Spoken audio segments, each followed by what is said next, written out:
Today, I want to talk to you about the immense importance of daily self-discipline. You see, I firmly believe that discipline is the cornerstone of success.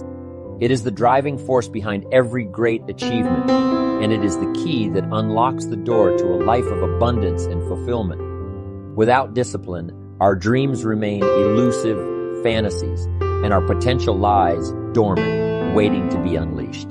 Daily self-discipline is not a one-time event or sporadic burst of motivation. It is a way of life, a commitment to consistently making the right choices, even when they are difficult or uncomfortable. It is about embracing delayed gratification and trading short-term indulgence for long-term satisfaction.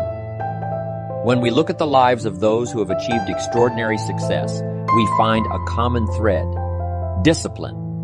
They understand that success is not an overnight phenomenon, but the result of small, consistent actions taken day in and day out. They have mastered the art of self-discipline and use it as a vehicle to progress steadily towards their goal. Now, I know it's easy to get caught up in the allure of instant gratification. We live in a world where shortcuts and quick fixes are constantly being marketed to us.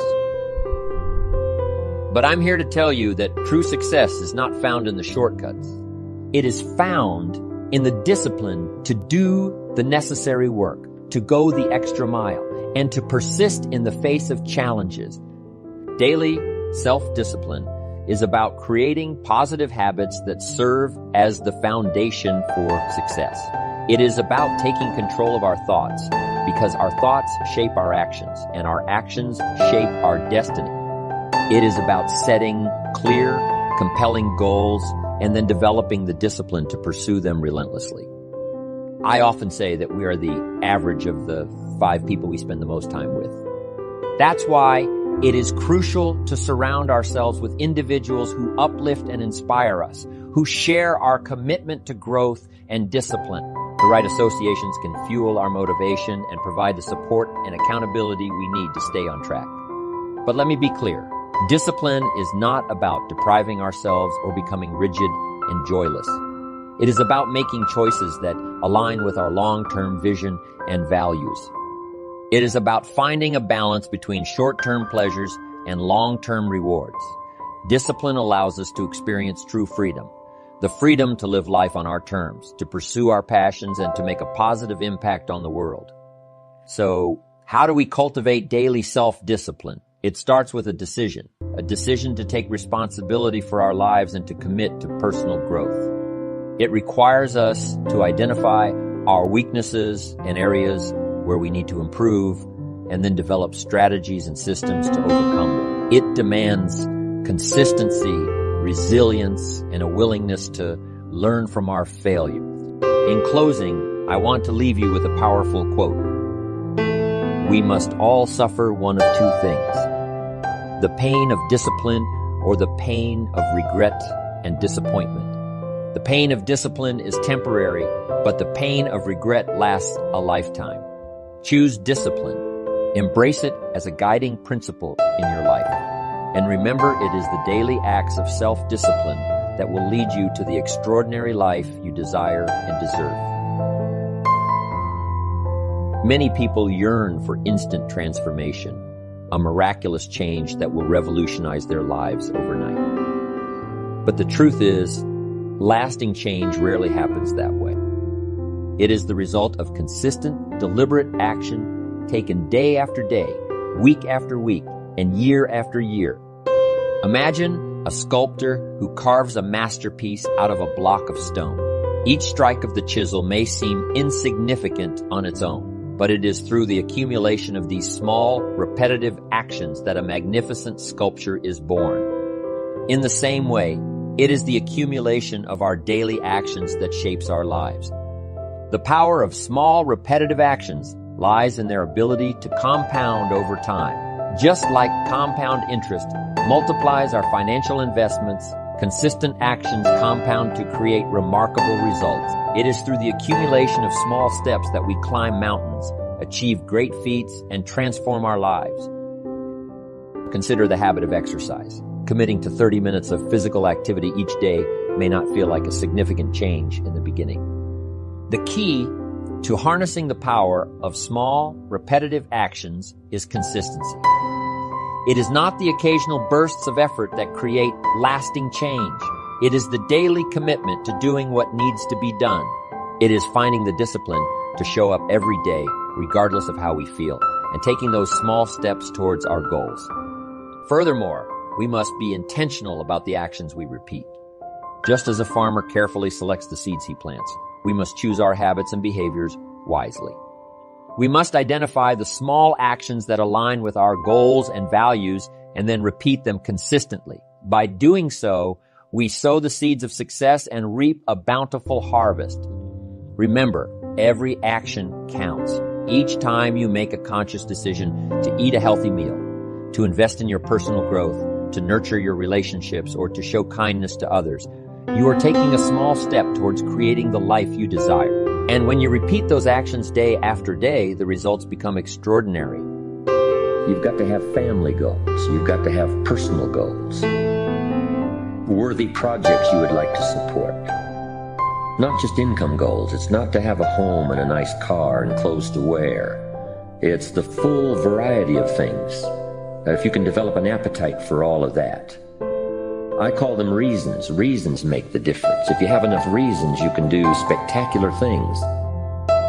And there's an ancient script that says, without a vision, we die. And if I can get people caught up in thinking about where they would like to go, who they would like to meet, the kind of income they would like to have, the kind of money they would like to share, the kind of skills they would like to develop, the influence they would like to have, the reputation they would like to build. Would you like to be an entrepreneur? Would you like to have a masterful management career? Would you like to be a better parent? What kind of influence would you like to have on the people around you? Would you like to influence the industry you're in? There's a whole wide range of things that we need not lack for appetite of things to accomplish. And that's called the promise of the future. And without that promise, life becomes a little less worth living. If the promise is clear, we will pay the disciplines, we'll pay the price, we'll read the books, we'll take the classes, we'll learn the skills. So that's one of the first things, is to articulate the promise. Big job parents have these days is getting kids to see the promise of the future, the possibilities, the opportunities. When I used to cross my fingers and say, I sure hope things will change for me, and he said, Mr. Owen, for things to change for you, you've got to change. I used to hope the economy would change, or my boss would change and become more benevolent. I used to hope that circumstances would change, the difficulties would go away. But he said, things aren't going to change. It's going to be like it's always been. But if you will change, everything will change for you. If you'll get better, everything will get better for you. That sort of is the centerpiece of the philosophy I've been trying to teach all these years. And I think that's one of the best quotes. It's a promise he gave me. If you will change, everything's for you. But if you won't change, the next 5 years will probably be just about like the last 5. But anytime you want to, you can learn from the last 5 and make the next 5 years of your life totally different from the last 5. If you'll make some little, simple, beginning changes for your health, for your income, being more valuable in the marketplace, things you want for yourself and for your family, and all the rest. Small pieces at a time. Best is to substitute a poor habit with a good habit. If you've got some bad habits as far as your health is concerned, if you start some good ones. My mama taught an apple a day. And my father will be 92, has never been ill. I've never been ill. My children, my grandchildren, mama taught us so well those simple, basic, good habits of good health that we've followed all these years, and the payoff is extraordinary.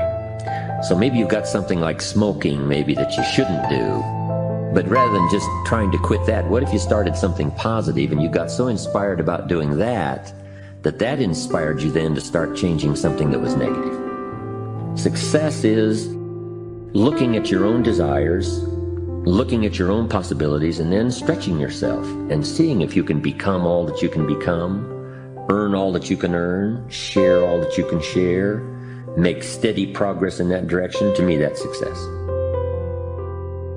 Well, a lot of the immigrants now that come to America from other countries have taught us some great lessons. They're some of the best students in school. The Russians that came to Israel, I'm telling you, they're now the leaders in industry. They are so grateful for liberty and freedom and for a chance.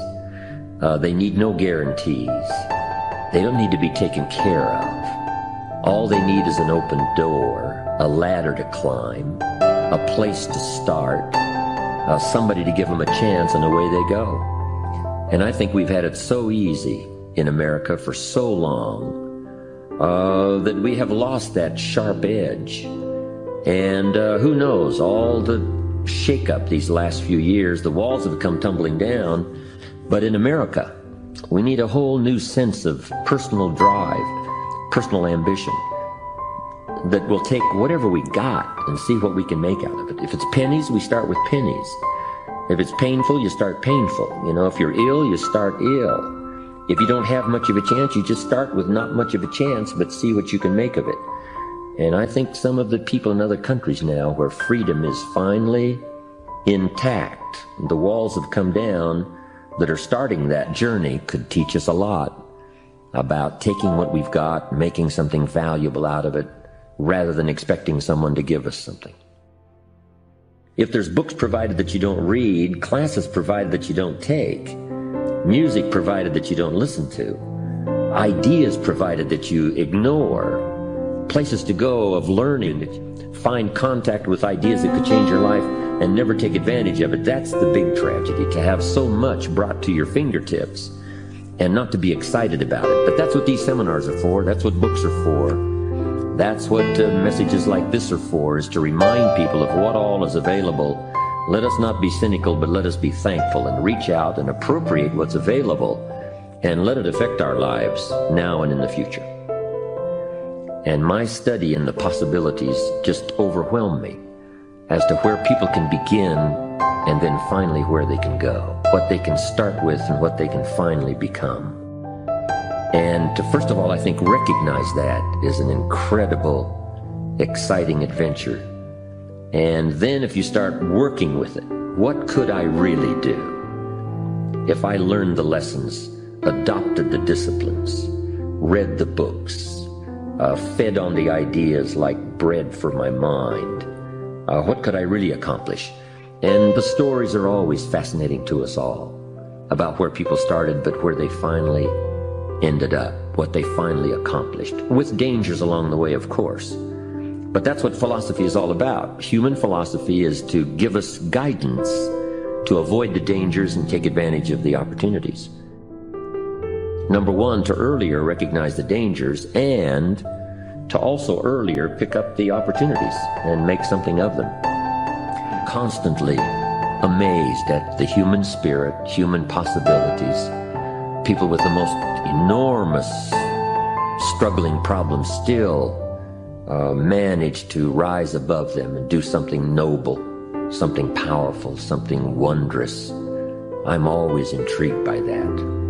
And I'm intrigued with myself, how I act like I act, how I respond like I respond. What is this human adventure on the spinning planet? I'm intrigued by all that.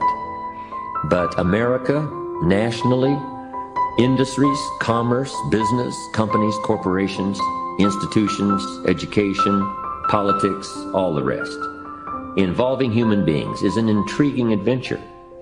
I think we need to be curious about it, how it works, and how we can best play our part in family, in community, citizen, company, salesperson.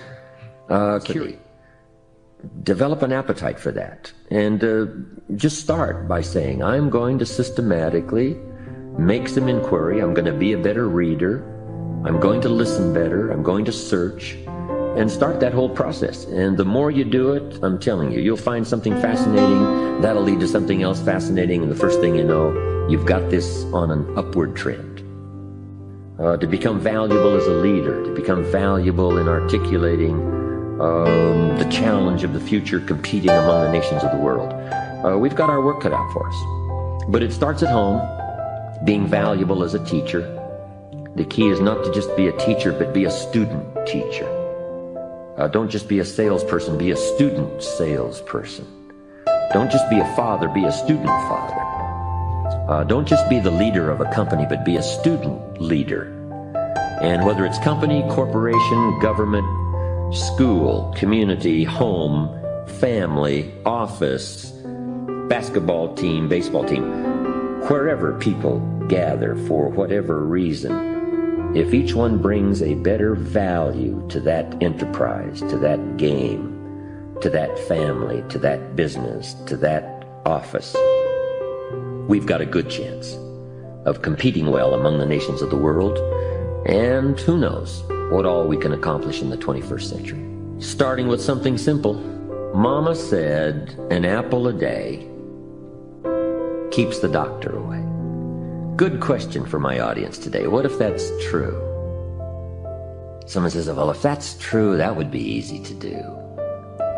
But here's the challenge. What's easy to do is easy not to do. What if you should be walking around the block every day for your good health and you don't? You're not on a good track. If you should and you could and you don't, it's called formula for disaster. But self-improvement is called